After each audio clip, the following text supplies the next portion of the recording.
muri football canke mu mupira w'amaguru birumvikana.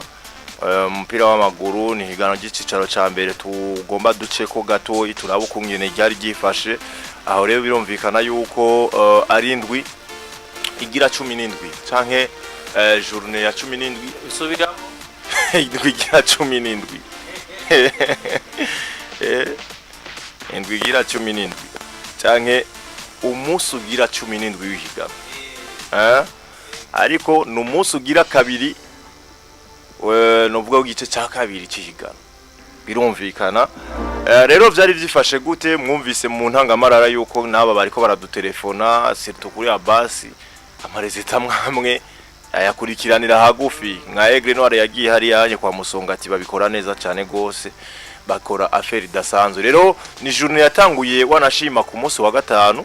Ku munsi wa gatanu hari novuga inkino zigira kuri zibiri hari kuri stade Urunani ni Ibuganda mu Cibitoki ca Rugombo. Equipe ya Interstar bagize gutya batsinda Academy Deira bitsindo bigira kuri 4-2. Ni Academy Deira itari tora kugeza uno mwaka tuvugana, ariko urukino rugira kabiri kuri uwo munsi nyene wa gatanu hari Ibuganda Vision 2026 bavuye batsindwa na equipe ya Muso Sugar yo mu ntara ya Rutana ibitsindo bigera kuri 2-0. Ama ku munsi wa gatandatu Dynamique hari Ibuganda bari baramutse bakiriye Vitaro. Urukino rwarangiye ari ubusa ku bundi muri rusangi ubusa ku bundi. Hama equipe ya Rukinzo yari match dasanzwe hari anye Ibuganda ku munsi w'Imana bakira equipe ya Flambeau du Centre. Ni novuga equipe ya ifata ikibanza ca gatatu ni ifata ikibanza ca kangahe ifata ikibanza ca kabiri. Voilà bagumye banganya. Rukinzo rero hambavu yaho yari yatanguye novuga igitsindo kimwe ku busa mu gice ca mbere, ariko equipe novuga ya Flambeau du Centre yaraje novuga iri garanzura. Hama match irangiye ari ibitsindo bibiri ku bindi ku mpande zose. Hama ni score novuga yindi yabaye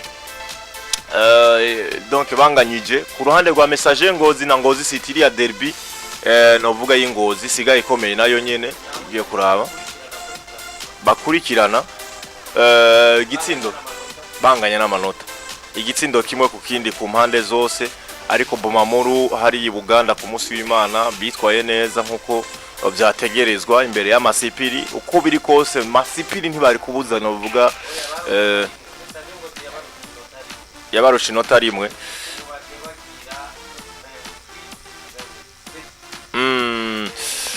Nuko rero equipe ya Bomamuru baza kuba batsinda equipe ya LB amasipiri 3-1. Hama Olympic Star Muyinga bari baramuka bakiriye equipe ya Kayanza United gutyo baza kuba banganya ubusa ku bundi. Muri rusangi ugiye kuraba uko inkino zagenze nu bon kuri vendredi ya rukino hagati ya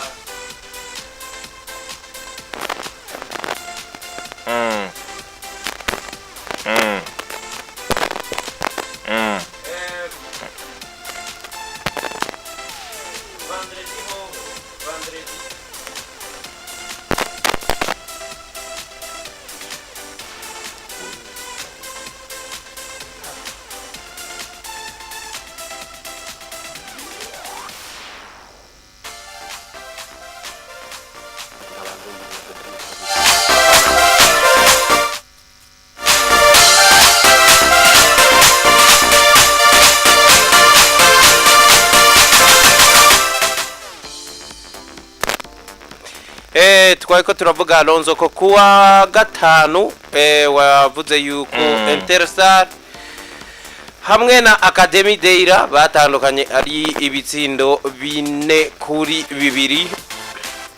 Iyo Interstar ya Alonzo imaze journée zibiri yahereje phase yale ni yatanguriye phase retour itsinda Vitalo abari yesheke gutakaza kuri Academy Deira iri mu bibanza bike cha bito bambe vyinyuma gose. Rero kuri Interstar kandi sico cyonyene Alonzo kuba ngo heje gutsinda Vitalo. Iyo watsinze Vitalo utsinze ufise igikombe cy'umwaka uhetse utsinze umuntu musangiye kahise utsinze umuntu musangiye kuba mwarasubiye inyuma muri no myaka nka 10 iheze kuko abo bahoze siho bari sinaho baheruka mu minsi iheze, aho bahoze aho equipe za Interstar na Vitalo zifatira ibibanza bimwe vya mbere mu mupira w'u Burundi. Ariko ico sico ndiko ndagarukako. Uno munsi twabonye mu mwaka uheze no mu myaka ibiri iheze Vitalo bagaragaza ishaka ryo kugaruka aho bahoze yaronze. Bagira objectif kubera ko nubundi uko wo bigerageza kose uko wo byifuza byose nturi bubikore muri sezimwe. Ariko hari sezo ukora ikintu iyo sezo igatanga ibimenyetso vy'iyuri kurateruje. Twabibonye kuri Vitalo mu mwaka waheruka bazana sahabo Paris bo organiza equipe nshasha ye objectif yo kuza muri Big Four. Ye objectif yo kuza muri Big Four anayishikako. Umwaka ukurikira yiha igikombe agira n'amahirwe anagitwara kubwanje mu gikombe muri no myaka mu ma equipe yatwaye igikombe atagowe cyane. Vitalo mu mwaka uheze nabonye yagitwaye yorohewe ukuntu. Kuko Vitalo amajourne menshi ntiyigeze iva ku mwanya wa mbere. Uno mwaka twabonye umenga ivyabaye kuri Vitalo Alonso vyabereye icigwa Interstar. Mu mwaka weze Vitalo sezo ba Interstar ntabwo sezo yabo yari nziza ku rugero rwo kuvuga ngo hari ibimenyetso bariko baradu. Naho vyari bitandukaniye n'ivyo bamaze mu imyaka myinshi. Ariko uno mwaka uri kuraraba Interstar ya ntambwe ya mbere utera uganisha aho wahoze canke ugaragaza iryo shaka by'ukuri ko inyoto yifise y'ikugaruka aho wahoze turayibona. Iyo nyota rero igaragarira he? Igaragarira muri uku kuntu kukuvuga ngo watsinze Vitalo wa mukeba wawe. Ariko kandi ukerekana ngo mu marezita meza ndiko ndagerageza kugira ndashobora gusekana na bimwe mu bihangange bimwe biri imbere yanje byantanze kwitunganya mu kuja mu myanya myiza ya Primus Ligue mu higanwa rya Primus Ligue iyo ririko riraba canke ubuheruka mu mahiganwa heruka kuba.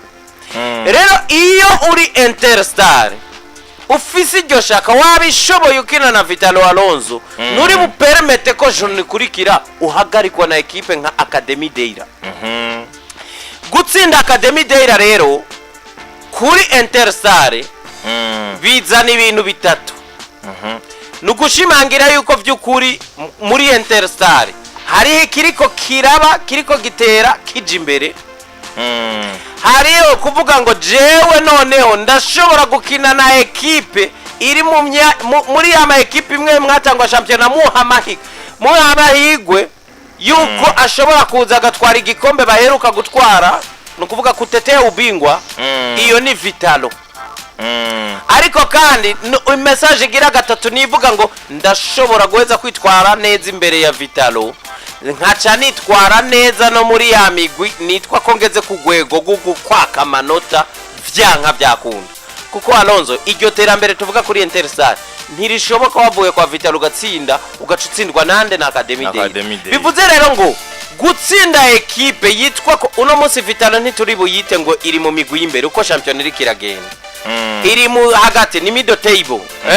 Iri hagati reka dufate ko na resultat zayo kuko turabona ko bishobora no kuzorangira batari ko baragira donc batari muri zine za mbere. Yego.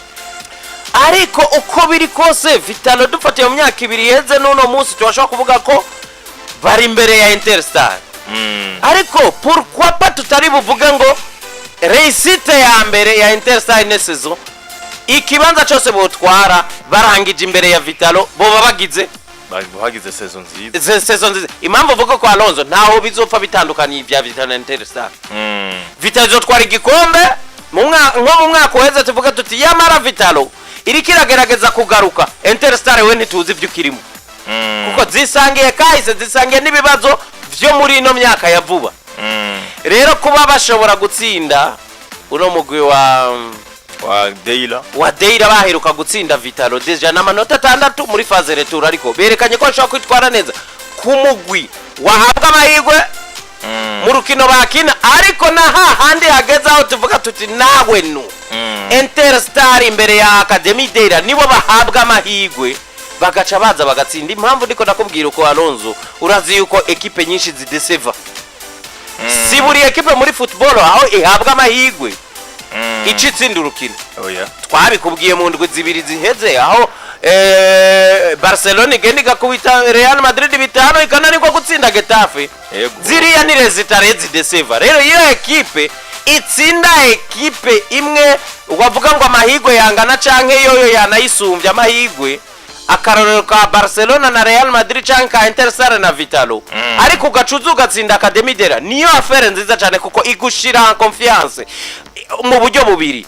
Bivuga ngo Interstar ubu muri journée zikurikira izoja gukina no muri bane ba mbere atabwo bifise, ariko kandi biba morale kuvuga ngo uri nyuma yacu we muri bamwe bari mu bibanza bibi dukina nawe dutegerezwa kumutsinda. Nuko rero iyo confiance byuko rero mbona ni resultat zizana ikindi cizere ciyongereye kuri groupe ya Interstar, kuko Alonso iyo tuvuga ikintu bita confiance kwiha icizere muri zirezilta ni ikintu gikomeye cyane, kuko iriya ni ekipe ntiriyubaka ntiragizo resultat ntirashika ku byifuzo byayo ku buryo uvuga ngo ya confiance yamaze kuba confirme, yamaze kuba ekipe yumva nayo ko yamaze kuba muzikomeye vyiyubaka uku buke buke. Rero niyo mpamvu nakubwiye iyo bagize na match batsinda muri championnat ni cizere kiba ciyongere umunsi ku munsi. Ni nzira nziza babarimwo, ya nzira ivuga ngo sezo irahera. Donc nibimenyetso vyiza byuko Interstar hari ikintu kiriko kiragerane kiriko kiratera kijimbe.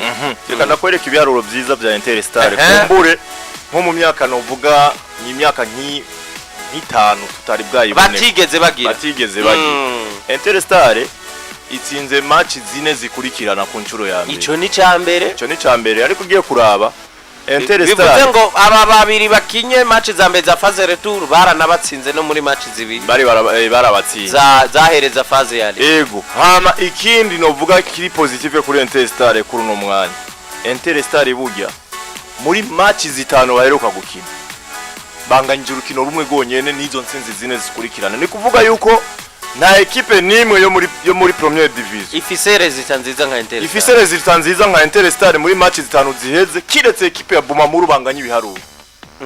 Nabo nyene mu nkino zitanu ziheze banganyije rimwe na victoire zibiri ko iyo na victoire zine plutôt iyo mvire na Aigle Noir ari ya mbere.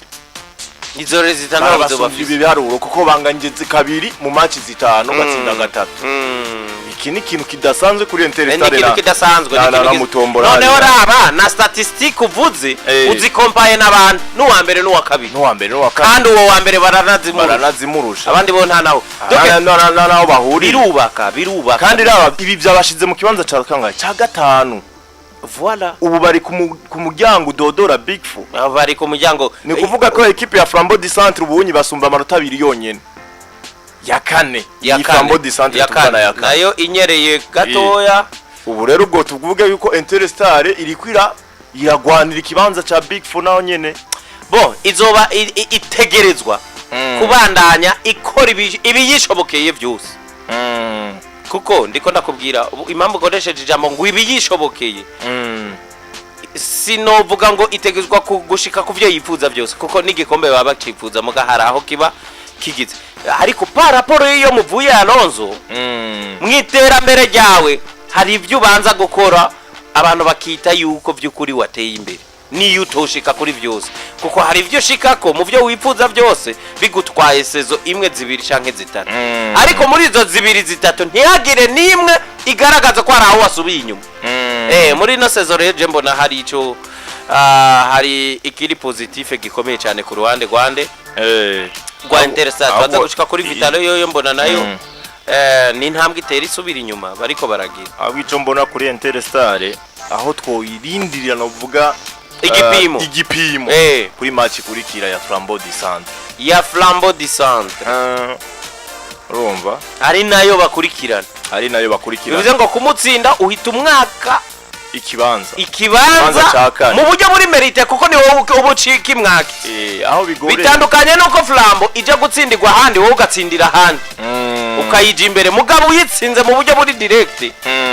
Alonso haje umuntu bumwatse nk'amanota 6 umwatsi 6 urazi impamvu kuko akinye n'ubundi wowe wari no gutsinda nawe agatsinda ukamuguma inyuma. mugiye umwitsindiye bisigura ko ayatatu yo yataza kuyaronka nta bundi buryo na bumwe bushoboka ko ayaronkamwe ni wewe ushoka uyamwaka direct.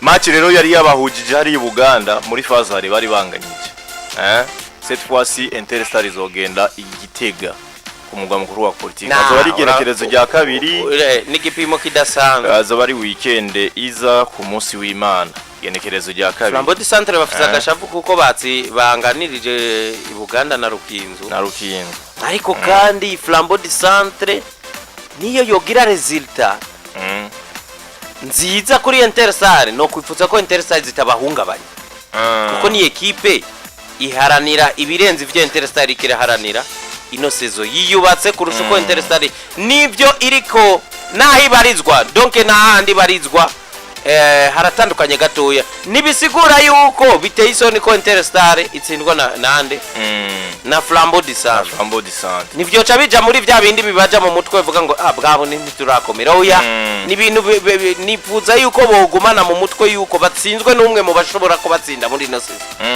bakabandanya ba progress bitobakoma mu mutwe ngo bibabuze iyo progression yabo barimwo erega nonzo izi equipe nka Interstar ico baba kuyiye gushira mu mutwe no gupermeta nimiburi biramutse mugasi objectif baramutse binashika ko batsindwa n'aba babaje imbere bamwe yashobora kuvamwe umwana gatwara igikombe kandi aba muri aba Flambeau du Centre barimwo Flambeau du Centre mu myaka 5 hatabaye wa mbere yabaye wa kabiri haba mu gikombe ca championnat canke ca Coupe du Président nibindi bikombe byose bihuza imigwi yo ngaha umva ni equipe imwe mu zikomeye zishobora kuza zigahagarika Interstar ariko ntibivuze ko Interstar idategezwa kugerageza iyo exploit yo gutangura kwiseka kuri izi nyene zitwa ko abantu baba bahamahigwe baziha amahigwe kuyirusha cyane ko batangwe kubikora no kuri Vital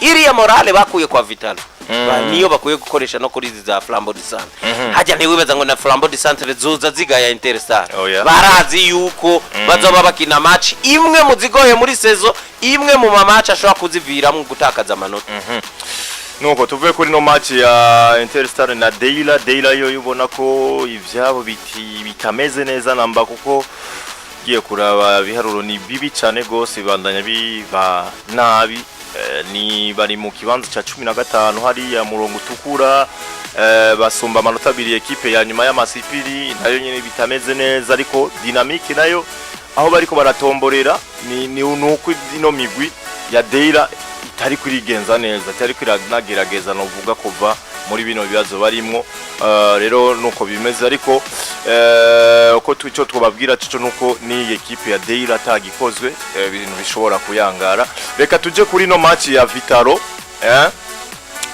Vitalo bariko bagenda banganya na Dynamique ubusa ku bundi ni score no vuga ku bwanje mbona ko yagerageje no vuga ku avantage equipe ya Dynamique yoyo na yiri mu bibazo bidasanzwe kuko gato yigusa equipe kumbure ya Moso Sugar isubira kwitwara neza nimba ari kunganya canke igatsinda bagasunikira Dynamique no vuga mu murongo utukura nabo bakarokoka bakava muri no murongo utukura rero Dynamique bari kubanganya ubusa ku bundi ni Fopa yindi kuri Vitalo ifisi ikihe kibazo muri make gayi Fopa kuri Vitalo nivyo niseko iriko itera intambwe zisubira inyuma gusa muri no minsi uri kuraraba uko bari bitwaye avala ne passe saison yabo mwaka uheze yasa ni yitwa ko yabagarukanye ku gwego Vitalo bategezwa kuba babarizamwo yigutwara igikombe ariko Alonso Vitalo yagarutse ni ilfo kwitaba manifesta muri sezo imwe gusa canke zibiri ni Vitalo itegerezwa kuza ikavuga ngo ndatwaye igikombe ariko ndi maintenye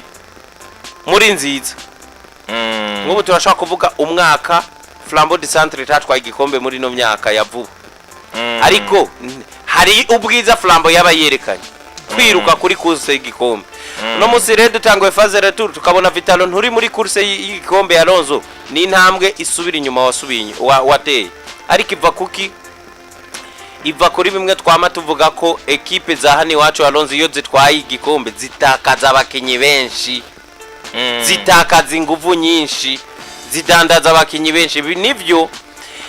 Mu mupira habaho ibintu bibiri ya Alonso, habaho réussite zo mu kibuga na réussite ziri muri côté financier, no kuvuga ku ruhande nyene go kwinjiza agafaranga, naho bitandukaniye n'umupira w'iki gihe, aho ekipe zacu zishobora gukura uburyo muri no myaka na hantu udandaza umukinyi, niyo source y'amafaranga yonye niba muri no myaka yacu yavuga.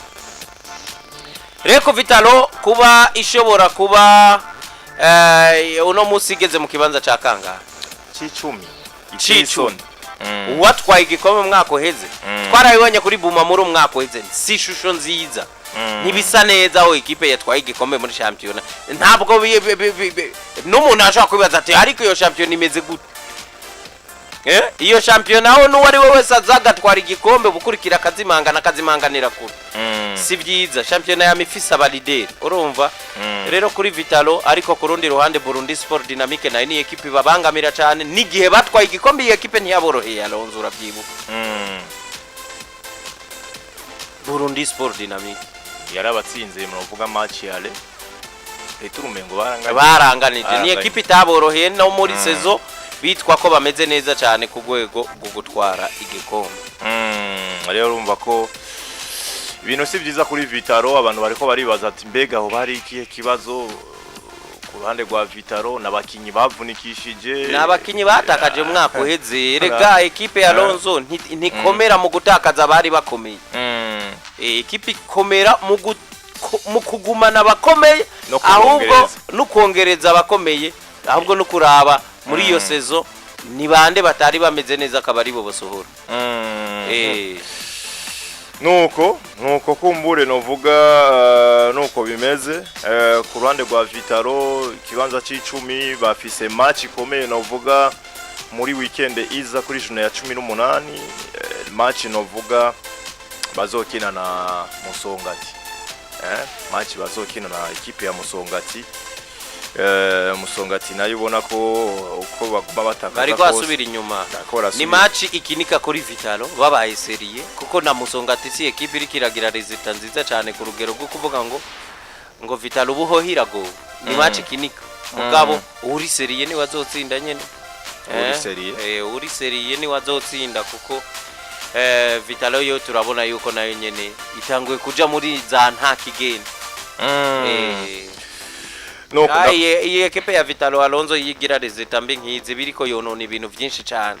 Ni ekipe yatangwe kugarukana icizere no mu bafana bayiherekeza ari benshi, ariko ubu umufana wa Vitalo nuno musugiye kuraba usanga bamwe bari batangwe kugira iyo morale, kumva ko bagize ntiyabura akantu kaba kasubiye inyuma. Ndamutse n'umugenzi yitwa Zeus akunda Vitalo cyane. Zeus uramwibuka? Zeus ni umwe ntuzenya Drizi yatubwira la fois passée. Nawe no mufana wa Vitalo akomeye cyane. No mufana wa Vitalo akomeye cyane, cyo kimwe n'aba ba Elia Mazuru.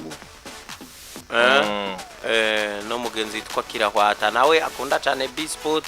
Aba bose n'abagenzi bakunda Vitalo, n'abandi bakunze bose ba Vitalo, ba Abduli bayoboye fans club, nibaza ko nabo nyene muri no minsi harakantu katabaryoheye. Hari resultat zitariko zirabaryoheye. Nuko ubundi nka Rotary Vitalo iri kiragira Alonso mu manota, nuko Burundi Sport Dynamique ibagora ko si ntiyari match yuko batakaza. Nuko bafise match na Musongati. Musongati bari banganyije no vuga ubuheruka gusa ku bundi hari igitega. Mbega bizogenda gute, bagiye kubategura ino match gute? Kuko urabona yuko nimba atacokoga hari yanyi kurane rwa Musongati na kugwa Vitalo, ni ekipe ubona yuko iri kwiraja habi. Ekipe igeze mu kibanza c'icumi, n'ivy'inyuma yabo nta ekipe zihari zo batera ubwoba ku buryo novuga zoza kwitera igitsura, ariko ku ruhande novuga y'imigwi iri imbere ya Vitalo iragoye novuga kugeza no mwanya uko tubibona yuko